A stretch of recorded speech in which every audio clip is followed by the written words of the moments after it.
We just heard from candidates in this year's races for Districts 4 and 6 on the Albuquerque City Council. What issues are important to you and your family in Albuquerque?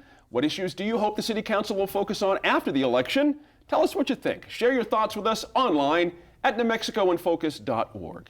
This week's Line Opinion panelists are ready to share their thoughts on the upcoming election. I'm joined this week by Tom Garrity with the Garrity Group PR. Gabe Sanchez is back, a professor in the UNM Political Sciences Department and co-director of UNM's Institute for Policy Evaluation and Applied Research. And Dee Dee Feldman, former New Mexico State Senator, is with us as well. Now, tell me, start with you on this. Interesting about City Council. We'll get to the candidates and all that kind of stuff and issues in a quick second, but I'm just anxious to get all of your opinion on this one thing. Have we crossed a place where we can just finally stop saying these things are nonpartisan? That City Council is, in fact, part of the web of partisan politics here in New Mexico. You know, take it or leave it. Have we come to that point now? No. Okay. It is still, you know, when you look at, especially the District 6 conversation, I think you had three candidates.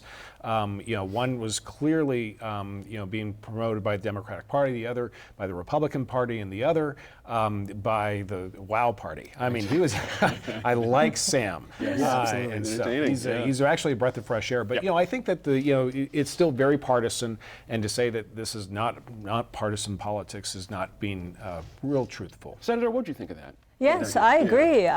And I think that, you know, PACs are going to be playing a role also in the District 6 race. One of those PACs is Susana PAC, or affiliated with the governor, and may already have started some push polling in that district. So yeah, I think partisan politics is alive and well. In District 2, where I live in the North Valley and downtown, it's usually more like a Democratic primary in that district, because it's so heavily Democratic. And many of these districts are districted so that they are either heavily Republican, and District 6 is heavily Democratic. I think it is 66% Democratic registration. So, and then District 4, I think, I don't know what the registration is, maybe Gabe knows, but it's heavily Republican. Almost the same in the other direction. Is it really? That Close. far the other? Interesting. What your take on that real quick, Gabe? Because I know you do a lot of this, a lot of research, a lot of polling in these areas. Is it becoming more and more impactful with council races? Oh, absolutely. I mean, I think only thing I would add to what's already been talked about, I mean, once you start talking about a district leaning Democrat, leaning Republican, the analysts and the folks that get paid a lot of money to get people out to vote, they use partisan lenses to do that. So I think we're already seeing that that's a well underway factor in these races. And the candidates, right, they tiptoe around it, but they make sure that their messaging is aimed at particular parties in terms of the electorate. So we're there. Yeah. Tom Garrity, let's start with District 4. We had Israel Chavez here with Gwyneth, but we didn't have Brad Winter, who chose not to participate. A lot of reasons for that, I'm sure. We don't know why. However, he's been on council since '99. He's been council president a number of times. He's got certainly credibility. When people think about long-term council members, he's the guy you actually think about, like the ultimate, as we were joking a little bit, the ultimate council member. He is, and he's the ultimate incumbent as well. So, you know, I mean, and obviously there's some strategy behind that and stuff, but it was, you know, as, you know, being someone who likes to hear that public dialogue and the debate of the issues and the discussion, especially just at a city council level. You know, it was disappointing for me not to have him there at the table. Did Israel make a case to you? Not as a voter, but as someone who watches politics, to hear a distinct difference between the candidates. That's always what it comes down to. Yeah, I mean, I think that there was a pretty distinct difference between their two styles. I mean, I think the voters in District 4 have a clear, you know, if they're looking for choice, I think they have choice here. You know, some of the things that he mentioned that I really liked included his small business kind of background.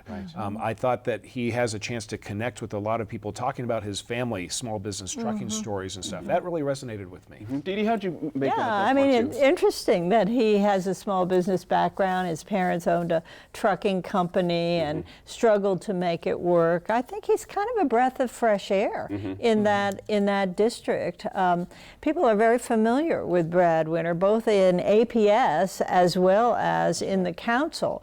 And so I think, you know, a small city council race is an opportunity for somebody new to shine and upset an incumbent, because because it's a small number of voters, and if you target your folks, the good possibility that you could stage an upset. I know that he's taking public financing, and Brad Winter is not. So there again, in some ways, public financing is advantageous to a challenger because at least they have some money to go up against an incumbent who is able to raise money from various special interests or others. And just being there, name recognition, it's just easier for Yeah. the incumbent at that level. And that's the system. That's how we got to this point with the how it system. works. A little bit of equity. Again, on the same District 4, Gabe, the difference is, it was interesting, Gwyneth put a couple of interesting questions to him about crime. He seemed very straight at the questions. He didn't quite try to move around a little bit. Did you hear anything particularly that caught your ear from this candidate? Yeah, I think he is doing the best he can. It's tough when you're set up for a debate and you're debating an empty chair. So that's a difficult thing. I think he handled that pretty well on the You can crime overplay issue. your hands sometimes with that. We've seen here in can. this studio. Yeah. You get a little overconfident, That's and then right. you kick yourself later and say, I wish I wouldn't have went as far That's right. as I did. But I think he handled it pretty well. On the crime issue, I mean, in a lot of context, I think what he needs to do down the stretch is hit just a little bit harder. So you say 16 years in office, if you look at the notions of the police and the troubles, there's about a high correlation with that time period. So I think he did a good job of addressing the questions very directly, but I don't think he quite has used to his advantage the incumbency factor on the other side of it. It comes with a whole lot of positive, but particularly in this election climate across the country where being an incumbent and having a long track record as a politician isn't a positive thing. That's right. I don't think he's quite playing that as directly and as powerfully as he can. Yeah, interesting. Let's stay with you on this. District 6, let's turn to that real quick. The previously mentioned Sam Kerwin, the UNM student with the HES 2. HES 2, I like it. I like his name, Pat Davis. And I started this off with talking about the politicization of council. Pat has clearly been a very active political activist out there on one side of this. It almost automatically makes the race political in some way. Your sense of where this might go in District 6? Yeah, absolutely. I mean, looking at the way that the district performs, looking at the endorsements, I think all of us thought this was Davis's to lose. And I think up to this point, through the debate, I think we're still there. The elephant in the room has always been, would McCleskey and the machine really at what point would they engage? And it looks like we're starting to see that. So the question really is, will that be able to overcome, Davis's hard work on the ground, his name recognition, and that'll, to be determined. Right. But I think nothing has changed from just looking at the numbers that it's Davis's to lose. Is he the favorite going in, Didi, on this? I mean, a lot of folks in that district would say it's almost an automatic compared to who he's following, but a lot of other folks are like, wait a minute. Perhaps this is a time to take a look at leadership in the district and maybe start over again in some ways. What's your sense of It's been that? a long time since a right. Republican has won in that district. And not only have Democrats held the seat for years, it's been progressive Democrats. It's been Martin Heinrich, it's been Ray Garduno. And if you think of an activist city councilor, there could be no more activist city councilor than Ray Garduno. Right. And Pat Davis is clearly following in his footsteps. He's been endorsed by Garduno, and the district, I think, is 66% Democrat. I think it's going to be real tough. Your sense of this? We're at just about a minute here. Well, and that was news to me. I mean, when you look at Pat Davis, okay, I didn't hear anything new or different.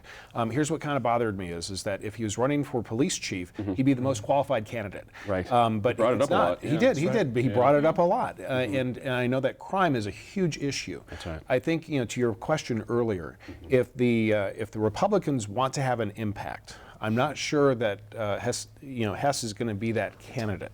And there are two different strategies. You can play to win, or you can play to make sure the other guy doesn't win.